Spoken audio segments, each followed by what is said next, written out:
Oi pessoal, tudo bem?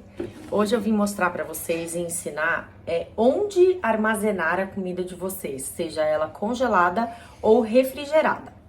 O que eu prefiro? Eu prefiro potes que sejam de vidro, porque eles têm uma maior durabilidade e eles também têm um fechamento, fechamento bom. Eles também não mancham, são perfeitos para serem levados tanto ao freezer quanto micro-ondas, forno. Então você pode colocar direto. Obviamente que se você for colocar um alimento congelado do freezer para o seu forno, ele deve estar desligado. Aí você coloca a comida lá dentro e aí você liga e ele vai descongelar tranquilamente, tá? Então isso é super possível. Eu utilizo muito esses para, por exemplo, lasanha, gratinados, frango até, porções que eu já vou colocar, que eu já asso aqui dentro e só congelo. Então eles são perfeitos, eles têm uma tampa e você consegue congelar tranquilamente. Também uso bastante os potes normais de vidro, né?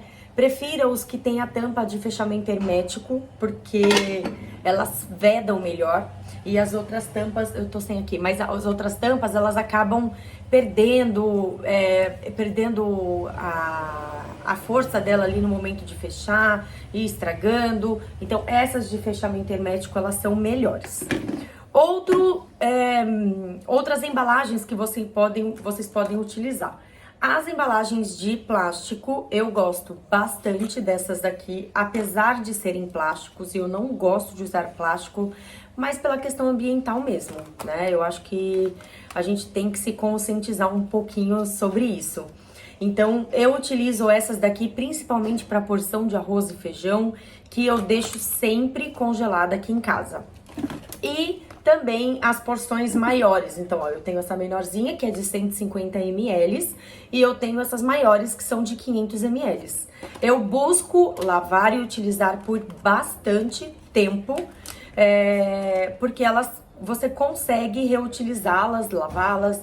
A única coisa é que elas mancham, elas são de plástico. Eu não aconselho que você leve pro micro-ondas, né? Pro forno não tem nem como. Pro forno tem que ser aquelas que eu não tenho aqui em casa, que eu uso pouco, inclusive, que são aquelas de alumínio que você consegue escrever em cima.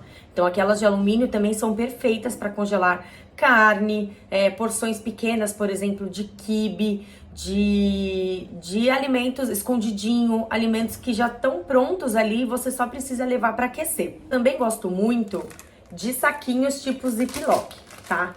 Principalmente se vocês forem marinar algum alimento. Então, por exemplo, eu quero deixar no meu freezer frango já congelado marinado, carne de porco já congelada marinada. Então, coloca dentro, você nem precisa sujar um outro recipiente. Você coloca o frango aqui, coloca os ingredientes e aí você chacoalha bem assim, ó, que ele mistura super bem. E vocês já viram eu fazendo isso nos vídeos, inclusive. E aí, vocês congelam. Interessante e importante disso daqui. Congelem sempre dessa maneira. Então, quando vocês forem congelar, coloquem em uma forma, levem para o congelador de modo que elas fiquem assim. Por quê? Porque se elas ficarem assim, elas vão criar uma barriga. O alimento, ele tende a descer. Então, eles vão criar uma barriga aqui. Aqui vai ficar estufado, aqui embaixo, né? Vai ficar estufado. E vocês não vão conseguir aproveitar o espaço do freezer de vocês. Potes também sempre quadrados, falando sobre espaço, né? Então, sempre quadrados ou retangulares. O redondo, eles sobra espaço, então ele não ocupa 100% o espaço que tem dentro da sua geladeira e dentro do seu freezer. Eu espero ter ajudado vocês com essas dicas e se vocês quiserem mais, me deixa aqui embaixo sobre o que mais vocês querem esses vídeos rápidos, tá bom? Um abraço!